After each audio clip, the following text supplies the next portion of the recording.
مساء الخير جميعا وأهلا وسهلا فيكم بوصفة اليوم.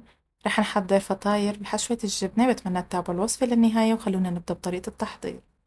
لتحضير العجينة رح نحتاج لكاستين من المي الدافية، بضيف عليهم معلقة كبيرة خميرة فورية مع معلقتين كبار سكر ونص كاسة زيت نباتي. بخلط هالمكونات كلها مع بعضها، وبعدها رح أضيف 5 كاسات ونص طحين.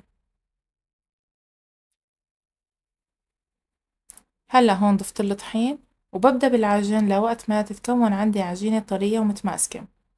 مثل ما لاحظتوا هالنوع من العجينة ما ضفت لها لا بيض ولا زبدة ولا حتى حليب، اكتفيت بالمي والخميرة والسكر والزيت وطبعا الطحين. وهالعجينة هي كمان بتصير لكل أنواع المعجنات والفطاير. بهالشكل العجينة عندي لمت. هلا رح أغطيها أو عايفة تتخمر بمكان دافي لمدة ساعة، وبعد ساعة العجينة تضاعف حجمها وارتاحت كتير منيح وتخمرت. هلا رح أعجنها عجنة بسيطة وبعدها رح أقسمها لقسمين.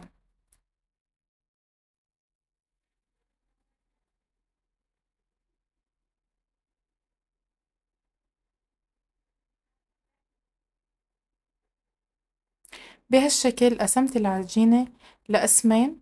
وهلأ رح اخد اول قسم، ارش اول شي طحين على طاولة المطبخ. بحط العجينة فوق الطحين وببدأ برق العجينة لوقت ما تصير عندي رقيع.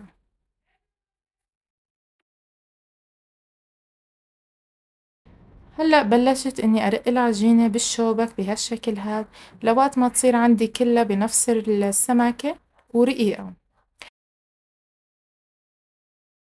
هلأ بأي قطاعة عندي رح أقطع العجينة لدوائر متساوية بالحجم.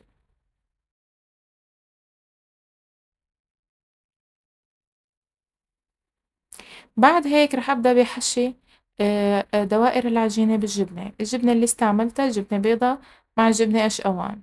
الجبنة البيضة والقشقوان ملحهم خفيف، وإذا كانت الجبنة متوفرة عندكم مالحة بنقدر ننقعها وننشفها كتير منيح وبعدين نحطها على العجينة.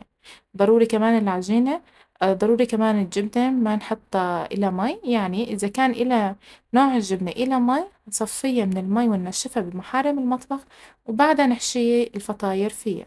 لأنه أكيد إذا حشيناها وهي إلى شوية مي المعجنات أو الفطائر بعد الخبز راح يطلعوا معجنات وإلهم مي بقلبهم.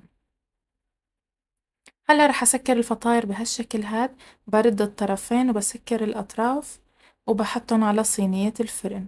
بحمل الفرن على حرارة 200 لمدة ربع ساعة قبل ما أخبز الفطاير.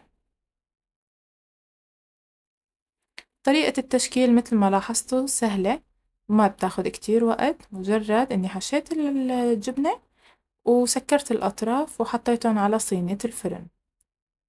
هلا رح أدهن الفطاير بالحليب بس، ما رح أدهن ما رح أستعمل البيض بهالوصفة هاي، مجرد إني دهنت الفطاير دهنة بسيطة من الحليب. هلا رح أدخلهم على الفرن على الرف الوسطاني، بشغل الحرارة بالأخير لحتى يتحمر وجههم. هلا طلعتهم من الفرن أخذوا لون ذهبي وصاروا شوي فاترات، وبقدر بهالشكل أقدمهم. بعد ما استووا وانخبزوا صاروا جاهزات للتقديم.